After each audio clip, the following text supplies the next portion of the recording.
Hi everyone.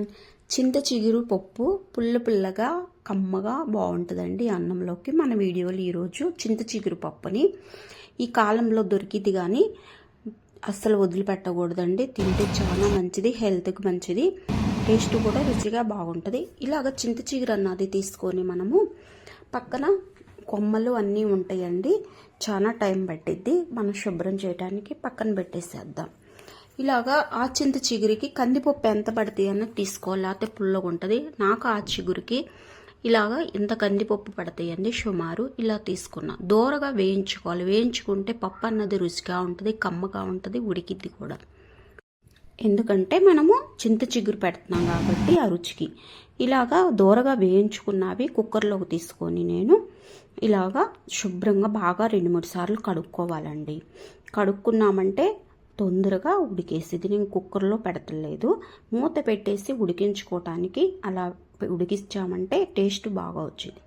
అలా కడిగేసుకొని water పోసి మనము ఇప్పుడు వాటర్ తీసుకోవాలండి ఉడకటానికి. దాంట్లో 4 పచ్చిమిర్చి స్పైసీ కోసం విరిచి ఇలా వేసుకోవాలి. ఒకే టమాటానే వేసుకోవాలి, ఎక్కువ వేయకూడదు. ఎందుకంటే చింత చిగురు వేస్తున్నాం కాబట్టి పులుపు అన్నది ఉండిద్ది. చిన్న టమాటా ఇలాగా కట్ చేసి వేయాలి. వేసి ఒక 1/2 స్పూన్ పసుపు వేసి 1 స్పూన్ ఆయిల్ వేసి కలిపేసి మనం గ్యాస్ మీద పెట్టేసేయాలండి. కుక్కర్ విజిల్కి పెట్టలేదు, నేను మూత పెట్టి ఉడికిస్తున్నాను. మనం ఉడికించుకుంటేనే పప్పు అన్నది రుచిగా ఉంటుందండి. అందుకని ఇలాగా మూత పెట్టేసి ఉడికిచ్చేసామంటే ఉడికిద్ది. అంతలోకి మనం చింత చిగురు నీట్గా క్లీన్ చేసుకున్నాం ఉడికేలోపు. ఇదిగండి వీటికన్నిటికీ బాగా కొమ్మలు పుల్లలు చాలా ఉండే. జస్ట్ ఇలా అన్నామంటే మనకి కొమ్మలు అన్నవి డివైడ్ అయిపోయి ఆకు అన్నది మనకి ఈజీగా వచ్చింది. చింత చిగురంతా ఇలాగా నలిపేసామంటే చూడండి, అలాగా దేనికి దానికి డివైడ్ అయిపోయి మనకి ఆకు అన్నది వచ్చేసిద్ది. చిగురు అన్నది, పుల్ల అన్నది, కొమ్మలు అన్నవి విడిగా డివైడ్ అయిపోయింది. అలాగా అంతా ఆ విధంగా టైం పట్టిద్దండి. నిదానంగా చేసుకోవాలి మనకి. ఎందుకంటే ఆ పుల్ల అన్నది వచ్చిందంటే పప్పు అన్నది మనకి అసలు రుచి టేస్ట్ ఉండదండి, పుల్లలు తగులుతూ ఉంటాయి. నేను అలాగా పప్పుడికేలోపు ఇలాగా చూడండి అంతా ఇలాగా నీట్గా చేసుకోవాలి. చేసుకున్నామంటే పుల్ల అన్నది నీట్గా చూడే ఎంత పుల్ల వచ్చిందో అలా వచ్చేసిద్దండి. వచ్చిందంతా మనం ఇలాగా డివైడ్ చేసేసుకొని చిగురు అన్నది మనము తీసుకోవాలి. తీసుకున్నామంటే ఇది 50 గ్రాములు ఉంటుందండి. ఈ ఆకు నేను 50 గ్రాములు తీసుకున్నా. వాటర్లో వేసి కడిగేసి మనము వాటర్ ఉంచేసామంటే ఆకు అంతా వాటర్తో పడిపోయింది. అందుకని చల్లిబుట్ట ఒకటి తీసుకొని దాంట్లోకి ఉప్పు వేసామంటే మొత్తం వాటర్ అంతా పోయి ఆకు అన్నది మనకి ఇలా వచ్చేసి చూడండి ఎంత చక్కగా ఇలా వచ్చింది జల్లెబుట్టలో వేసామంటే.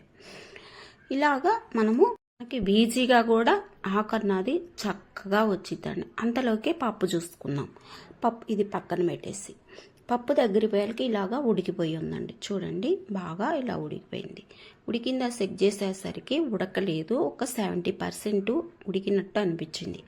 కొంచెంసేపు ఒక 5 నిమిషాలు ఉడికితే నాకు బాగా మనం చింత చిగురు పెట్టుకోవటానికి అవిద్దని చెప్పేసి నేను కొంచెంసేపు ఉడకనిచ్చానండి. జస్ట్ ఒక 5 నిమిషాలు చెక్ చేసి చూసేసరికి బాగా ఉడికిపోయింది. అప్పుడు చిగురు అన్నది పెట్టేసేయాలి. ఎందుకంటే ఆకు మనం ముందే పెట్టామంటే బాగా ఉడికిపోయి బాగుండదండి.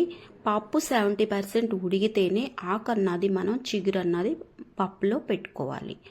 అలాగా పెట్టేసాను చూడండి. పెట్టేసినాక జస్ట్ బాగా కలిపేసి ఒక్క 5 నిమిషాల నుంచి మన పైసీ తగ్గట్టు కారం వేసుకోవాలి. కారం కూడా వేసి కొంచెంసేపు 1 నిమిషం మగ్గనిచ్చిన తర్వాత మూత పెట్టేసి 1 నిమిషము మూత పెట్టేసి మగ్గనివ్వాలండి. ఉప్పు కారము ఆకు పసుపు అంతా పట్టేలాగా మనము కలుపుకొని జస్ట్ 5 నిమిషాలు మగ్గనిచ్చామంటే చక్కగా మగ్గిపోయింది, ఉడికిపోయి దగ్గర పడిపోయింది.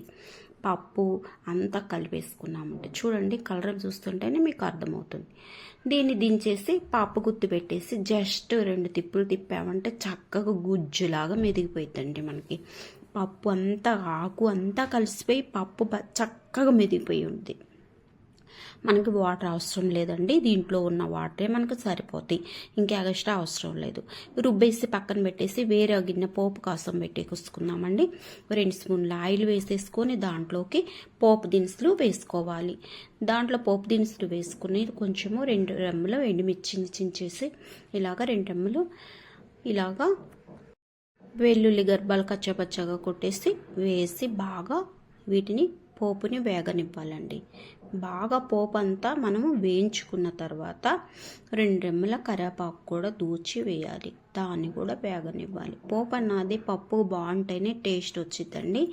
మనం నీట్గా పోపుని బాగా పెట్టుకోవాలి. అన్నీ వేసామంటే కమ్మగా పప్పు కన్నది తాలింపేనండి. ఇలాగా 2 ఉల్లిపాయ ముక్కలు ఒక చెక్కలాగా వేసానండి. లావుగా కట్ చేసి బాగుంటుంది, పంటికి తగులుతా మనం తింటుంటే. ఇంకా మగ్గిపోయిన తర్వాత రుబ్బుకున్న పప్పుని తాలింపులో వేసేసి కొంచెం ఇది కలిపేసామంటే అయిపోయింది. అంతే, చింత చిగురు పప్పు కమ్మగా బాగా రుచిగా ఉంటుంది, హెల్దీ కూడా. ఎప్పుడంటే అప్పుడు దొరకదండి. ట్రై చేసి చూడండి. నచ్చిందా ఫ్రెండ్స్? నచ్చితే లైక్ చేయండి, షేర్ చేయండి, కామెంట్ చేయండి.